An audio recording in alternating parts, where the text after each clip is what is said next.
Praise the lord. ప్రియమైన సహోదరులందరికీ mirror of Christ తరపు నుంచి శుభాలు. ప్రియమైనటువంటి వాళ్ళారా, మీరందరూ బాగున్నారని విశ్వసిస్తూ ఉన్నాము.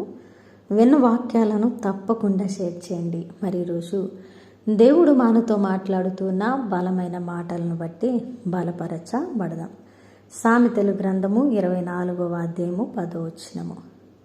శ్రమ దినమున నీవు కృంగిన ఎడల నువ్వు చేత కాని వాడవు అగుదువు. హల్లెలూయా. దేవునికి మహిమ కలుగునుగాక. ప్రియమైన దేవుని బిడ్డలారా, మరి మన యొక్క దైనందిన జీవితాలలో ఈ యొక్క జీవిత గమ్యంలో శ్రమ లేని దినము లేదు.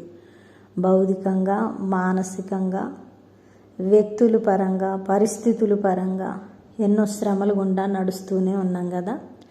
ఎవరి స్తోమతకు తగిన శ్రమ వారికి ఉంది. అయితే ఆ శ్రమల్లో మనం కృంగిపోయి చేతగాని వారమైతే, ఆ శ్రమలో కృంగిపోయి పడిపోతే మనము చేతగాని వారమైపోతామట. కాబట్టి ఈరోజు శ్రమ లేని వారు ఎవ్వరూ లేరండి. కాబట్టి శ్రమను బట్టి కృంగిపోక, జారిపోక, మరి అక్కడే ఆగిపోక, శ్రమలో ఆ యొక్క శ్రమలో మనకు సహాయం ఎలా అందుతుందో ఆలోచన చేసే జ్ఞానం కావాలి. ఆ శ్రమలో ఎలా ముందుకు అడుగులు వేయాలో అనేటువంటి విశ్వాసం కావాలి. కాబట్టి విశ్వాసాన్ని పెంపొందించుకుందాం. సహాయం కోసం ఏమి చేస్తే దేవుని యొద్ద నుండి సహాయం వస్తుందో ఎరిగి ఆ మార్గాలను అన్వేషిద్దాం, ఆ మార్గాలలో నడుద్దాం.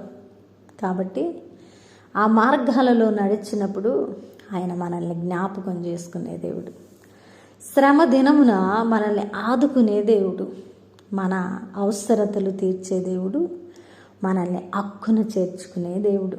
కాబట్టి కృంగిపోవలసిన పని లేదు, చేతగాని వారము అవ్వాల్సిన పని అస్సలు లేదండి. ఎందుకు చేతగాని వారం కావాలి?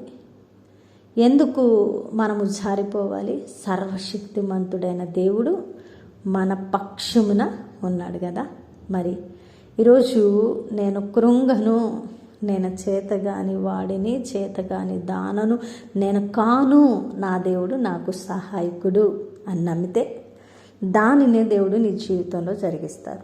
అద్భుతమైన వాగ్దానం ద్వారా ఆదరించబడ్డారని విన్న వాక్యం ఫలింపు కొరకు ప్రార్థన. పరిశుద్ధుడా, గొప్ప దేవుడా, సర్వోన్నతుడా, సర్వాధికారి, మీ బంగారు పాదాలకు వందనాలు.